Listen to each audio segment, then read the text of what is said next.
À Dieu que mes ancêtres ont servi et que je sers avec une conscience pure, de ce que nuit et jour, je me souviens continuellement de toi dans mes prières, me rappelant tes larmes et désirant te voir afin d'être rempli de joie, gardant le souvenir de la foi sincère qui est en toi, qui habita d'abord dans ton aïeul Loïs et dans ta mère Eunice, et qui, j'en suis persuadé, habite aussi en toi.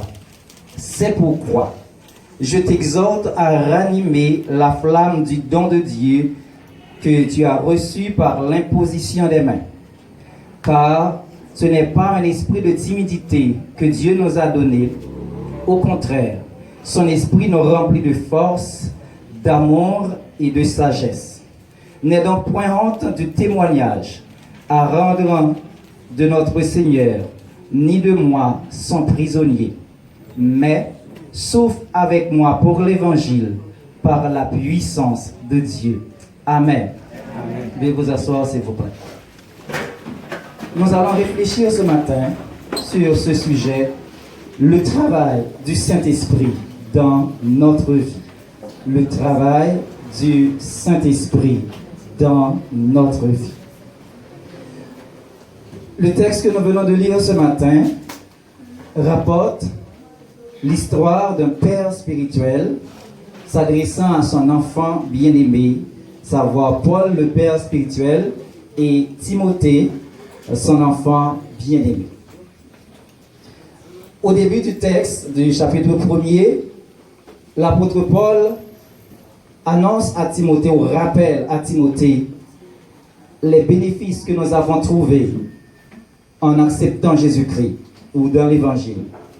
Il a parlé de la promesse de la vie présente et la vie future. Et il a parlé aussi de la grâce, de la miséricorde et de la paix. Il continue pour dire que lui, il est un intercesseur par excellence. Parce que nuit et jour, il se souvient de Timothée dans ses prières. On est au verset 3. Au verset 4, il rappelle son désir de revoir son enfant bien-aimé parce que Paul était en prison à Rome et il écrivit Timothée pour le consoler, le rassurer et le rappeler son rôle et son importance de prêcher l'Évangile en toute occasion, favorable ou non. Paul aussi fait mention de la foi que Timothée a hérité de ses parents, de sa grand-mère Loïs, de sa mère Eunice, et que lui rassurer que cette foi habite en son fils bien-aimé, Timothée. Le message de ce matin va s'attarder sur le verset 6, 7 et 8. Mais il était important qu'on fasse un résumé des versets précédents. Le travail du Saint-Esprit dans notre vie. Au verset 6, Paul dit, c'est pourquoi je t'exhorte à ranimer la flamme du don de Dieu que tu as reçu par l'imposition des mains. La Bible nous dit dans Genèse, en créant l'homme, Dieu a mis son esprit en lui. Dieu a mis son esprit en lui. C'est pourquoi l'homme sans Christ a un vide que seule la présence de Dieu peut combler. Et des fois, des gens qui sont très fortunés, très riches, ils arrivent à suicider tête parce que tout simplement, vide ça n'a pas jamais comblé. Il a cherché combler ailleurs, dans les plaisirs, dans l'argent, dans la sexualité, les plaisirs de ce monde. Malheureusement, tout ça est éphémère, de courte durée. Tout chrétien qui naît de nouveau, Dieu baille la deuxième portion du Saint-Esprit. Tout chrétien qui naît de nouveau, Dieu a une deuxième portion du Saint-Esprit. Avant, on a dit, pour que ça Dieu ait l'homme première portion du Saint-Esprit, c'est pour que il ait un désir pour chercher bon Dieu. Et c'est cette portion du Saint-Esprit qui fait l'homme tendre la parole de Dieu, moi qu'à comprendre, qu'à convaincre moi de péché, de justice et de jugement, jusqu'à ce que je me bon Dieu cœur. Et deuxième portion du Saint-Esprit, moi recevoir, c'est pour me vivre la marche chrétienne. Deuxième portion du Saint-Esprit, moi recevoir, c'est pour me vivre la marche chrétienne. Mais là, Paul dit à Timothée, ranimer cette flamme que tu as reçue par imposition des mains. Timothée a reçu une troisième portion. Timothée a reçu une troisième portion. Cette portion, c'est pour le ministère. Première portion, c'est une portion salvatrice pour mener nous à Christ. Deuxième portion, c'est pour la route chrétienne, toute chrétienne. Troisième portion, c'est pour le ministère. Et l'apôtre Paul dit, ranimer. La raison. Le chrétien ne peut pas vivre la vie chrétienne correctement selon la volonté de Dieu sans être rempli du Saint-Esprit. Et je vais passer à pieds joints sur ce que ça veut dire rempli du Saint-Esprit. Rempli du Saint-Esprit, ce n'est pas parler en d'autres langues. C'est une évidence du Saint-Esprit de parler en d'autres langues. Ce n'est pas rempli du Saint-Esprit. Rempli du Saint-Esprit, c'est de produire les œuvres que nous trouvons en Galates. Le fruit de l'Esprit. La paix, la joie, l'amour, la patience, la bonté, la bénignité, et j'en passe. Donc si ça n'est pas abondant la caille, moins pas rempli du Saint-Esprit. Je ne parle pas dans notre langue jamblée, même pas rempli du Saint-Esprit. À noter aussi que les démons communiquent le don des langues aussi à ses serviteurs. Si vous avez ouais, mon qui n'a mis les cieux parlant de toute langue plus que non. Mais est-ce qu'il a servi bon Dieu? Entre guillemets, je ne sais pas.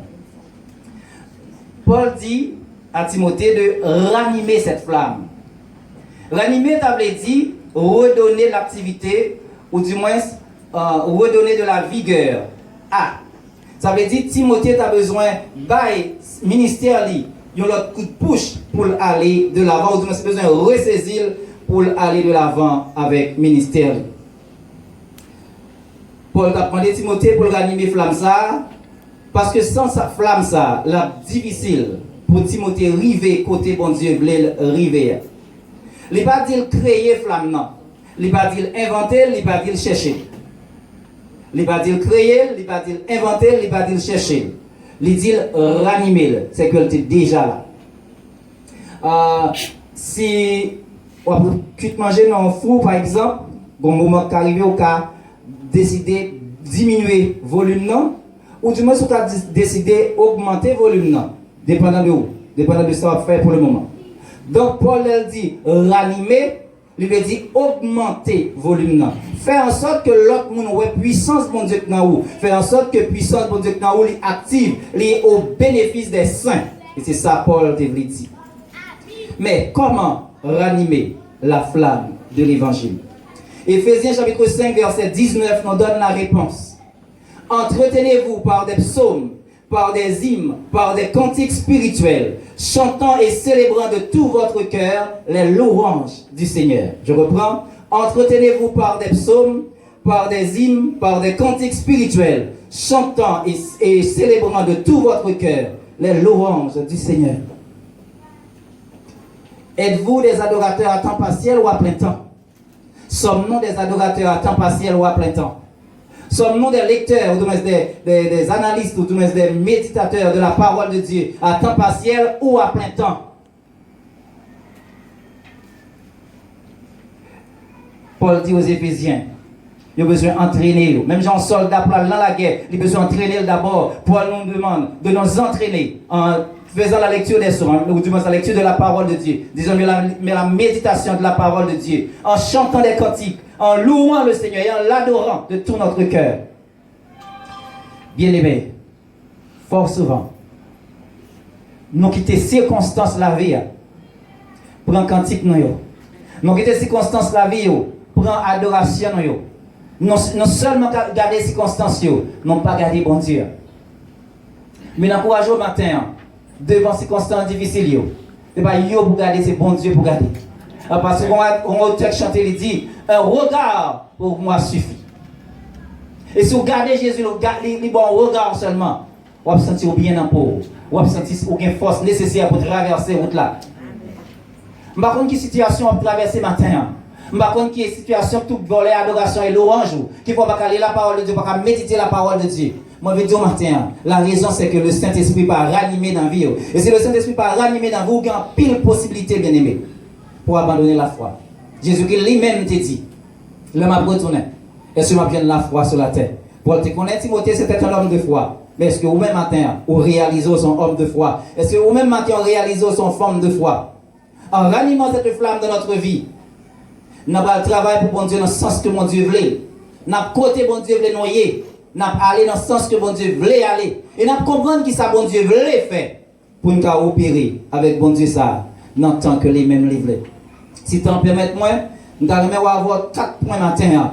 Premier point, c'est à remplir, le Saint-Esprit nous remplit de force, le Saint-Esprit nous remplit d'amour, le Saint-Esprit nous remplit de sagesse et le Saint-Esprit nous donne la force de souffrir pour la gloire de Dieu. Amen. Amen. Premier point, on dit, le Saint-Esprit nous remplit de force. Bien-aimé, la force naturelle que donne la nourriture, les aliments, les boissons, ne peut pas nous permettre de lutter spirituellement. Car la Bible nous dit, ce n'est pas avec la chair et le sang que nous luttons, mais avec les esprits méchants dans les lieux célestes en Christ. Des êtres que nous ne pouvons pas voir, mais qui sont très, très puissants. Mais nous servons un Dieu qui est tout puissant et qui